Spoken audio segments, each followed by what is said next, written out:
Look, I think we've made the term leadership too cheap in the Jewish community. I think it's, leadership in the Jewish community right now is having a pulse and showing up, and then you're a leader. And if you're under 55, you're a young leader for some miraculous reason. I think, the basic definition of leadership has to be having followers.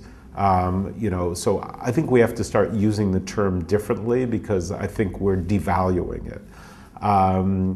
I think that Judaism has always been very, very tough on its leaders in terms of what we expect, and I think rightly so. I think not only have we demanded people of character, but we've demanded that people are out front. Leading is a tricky business. There is a Mishnah that says in the times of the times before the Messiah comes, when their Mishnah is trying to paint a picture of how bad the world will be, it says the leaders will have the faces of dogs. So, well, what does that mean, that they'll have the faces of dogs? That's a bizarre thing to say.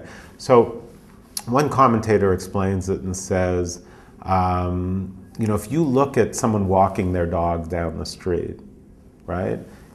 If you just observed, it would look like the dog is leading the master, because the dog's out in front.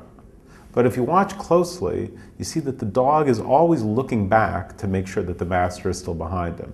And if the master changes his course, the dog will change his course as well.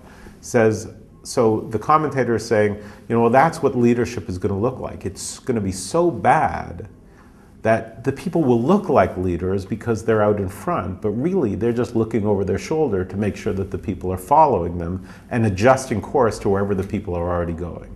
That's not leadership. Leadership means taking some risks. It means taking some chances. It means getting out in front. And that's always tough. It's tough for two reasons. Number one is, if you get out front and you're going the wrong way, then you're not a leader because people aren't going to follow you. You're just alone going for a walk. If you're out in front and you're not taking people in a new direction, then you're also not leading. You're just a little further ahead than everyone else. Leadership is that tricky combination of trying to move people in a certain direction, but not getting so far off that they're not going to follow you. And having a pretty clear vision of where we're going. So if that's what leadership is, then we're blessed by some in the Jewish community, but certainly the numbers of people shrink down dramatically in terms of who we call leaders. And secondly, I think that, as we were talking about before, a lot of the greatest leaders of the Jewish people today aren't putting their energy into expressing themselves as Jews or using that leadership within the Jewish community or within Jewish life. And I think not only do we have to connect with them, but we have to give them every reason to believe that this is a good place to assert their leadership as well.